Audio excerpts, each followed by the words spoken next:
Ils avaient tout pour devenir des légendes, mais le destin en a décidé autrement. Avant même leurs 40 ans, ces artistes français ont marqué toute une génération par leur talent, leur intensité et leur singularité. Acteurs, chanteurs, créateurs, ils ont brillé intensément, puis se sont éteints bien trop tôt. Dans cette vidéo, nous vous racontons leurs histoires. Des parcours fulgurants, des œuvres inoubliables et un héritage qui continue d'inspirer. Patrick Dewaer est né le 26 janvier 1947 à Saint-Brieuc. Acteur emblématique des années 70, il a marqué le cinéma français par son intensité dramatique. Il débute jeune dans Les Valseuses, où son rôle de rebelle séduit le public. Ses performances dans Série Noire et Coup de tête montrent sa capacité à incarner des personnages tourmentés. Dewaer était un acteur instinctif, capable de transmettre des émotions brutes. Il a influencé le cinéma français par son style réaliste et sa vulnérabilité à l'écran. Il a également tenté une carrière musicale, enregistrant quelques chansons. Sa vie personnelle tumultueuse a souvent fait écho à ses rôles. Sa mort prématurée a choqué le monde du cinéma. Il est décédé le 16 juillet 1982, à 35 ans par suicide. Claude François est né le 1er février 1939 à Ismaïlia, Égypte. Chanteur et danseur, il est une légende de la variété française. Ses tubes comme Belle, Belle, Belle et Comme d'habitude sont intemporels. Il a révolutionné la scène française avec ses chorégraphies énergiques. François était aussi producteur, lançant des artistes via son label. Son style glamour et ses spectacles grandioses ont séduit des millions de fans. Il a influencé la pop française et reste une référence. Sa vie personnelle, souvent médiatisée, fascinait le public. Sa mort soudaine a marqué un tournant dans la musique française. Il est décédé le 11 mars 1978 à 39 ans par électrocution accidentelle. Grégory Le Marchal est né le 13 mai 1983 à La Tronche. Chanteur à la voix exceptionnelle, il s'est révélé en 2004 en remportant Star Academy. Son premier album, Je deviens moi, a connu un immense succès avec des titres comme Écrit l'histoire. Malgré sa lutte contre la mucoviscidose, il transmettait une énergie positive sur scène. Il a sensibilisé le public à cette maladie à travers son combat personnel. Sa voix douce et puissante a touché des millions de Français.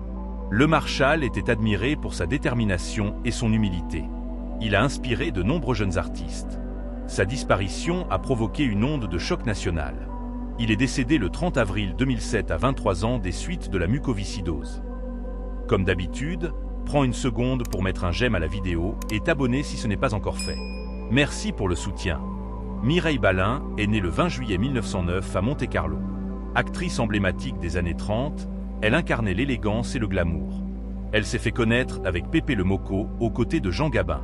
Son rôle dans Gueule d'amour a renforcé sa notoriété. Balin était admirée pour sa beauté et son talent dramatique. Elle a marqué le cinéma français par ses rôles de femme fatale. Sa carrière a décliné pendant la Seconde Guerre mondiale en raison de choix personnels controversés. Elle a tenté un retour dans les années 50 sans grand succès. Son charme et son style restent iconiques. Elle est décédée le 9 novembre 1968 à 59 ans d'une méningite. Gaspard Ulliel est né le 25 novembre 1984 à Boulogne-Billancourt. Acteur talentueux, il s'est fait connaître dès son adolescence avec des rôles dans des téléfilms. Sa carrière a explosé avec son interprétation dans Un long dimanche de fiançailles en 2004, où il incarnait un jeune soldat. Il a ensuite brillé dans Hannibal Lecter, Les origines du mal, jouant un jeune Hannibal Lecter. Ulliel était reconnu pour sa présence magnétique et sa capacité à incarner des personnages complexes.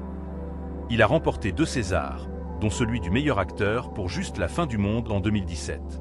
Son style unique et son charisme ont influencé une nouvelle génération d'acteurs français. Il était aussi apprécié pour son humilité et sa passion pour le cinéma. Sa mort a choqué le public, laissant un vide dans l'industrie cinématographique française. Il est décédé le 19 janvier 2022, à 37 ans dans un accident de ski. Camille Lepage est née le 28 janvier 1988 à Angers. Photojournaliste courageuse, elle s'est dédiée à couvrir les conflits oubliés. Ses reportages en République centrafricaine et au Soudan du Sud ont révélé des réalités brutales. Ses photos, publiées dans des médias internationaux, ont sensibilisé le public aux crises humanitaires. Lepage était reconnue pour son engagement et son empathie. Elle vivait au plus près des populations qu'elle documentait. Son travail a inspiré de nombreux jeunes journalistes.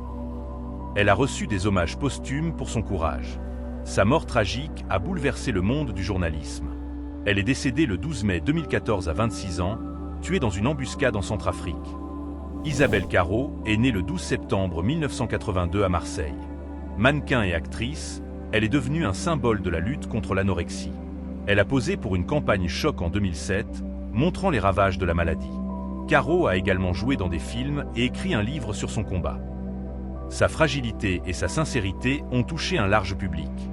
Elle a utilisé sa notoriété pour sensibiliser à la santé mentale.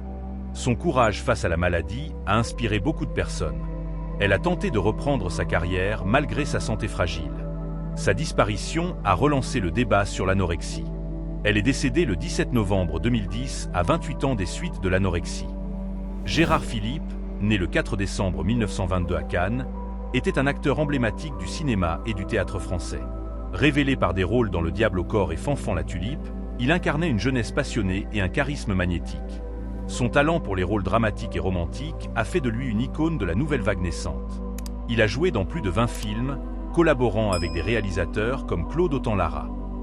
Sa présence scénique au théâtre, notamment dans Le Cid, a captivé les spectateurs. Philippe était aussi un homme engagé, soutenant des causes sociales. Sa carrière fulgurante a été stoppée par une maladie soudaine. Il est décédé d'un cancer du foie le 25 novembre 1959 à l'âge de 36 ans. Pascale Augier est née le 26 octobre 1958 à Paris. Actrice et fille de Bulogier, elle a brillé dans le cinéma d'auteur. Son rôle dans Les Nuits de la pleine lune d'Éric Rohmer lui a valu une reconnaissance internationale.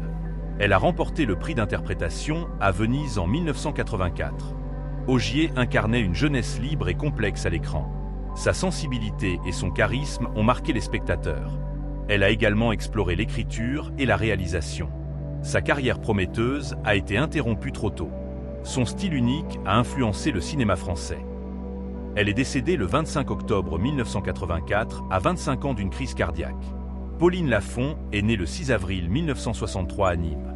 Actrice et fille de Bernadette Lafont, elle a débuté au cinéma très jeune. Elle s'est fait connaître avec L'été prochain et Poules et frites. Son énergie et son naturel ont séduit le public. Lafont a joué dans une vingtaine de films en seulement 10 ans. Elle était appréciée pour sa spontanéité et son humour. Sa carrière montante laissait présager un avenir brillant. Elle était aussi impliquée dans le théâtre. Sa mort mystérieuse a choqué ses fans. Elle est décédée le 11 août 1988 à 25 ans dans un accident de randonnée. Ces étoiles françaises ont brillé intensément, laissant un héritage inoubliable. Leur talent continue d'inspirer artistes et fans à travers le monde.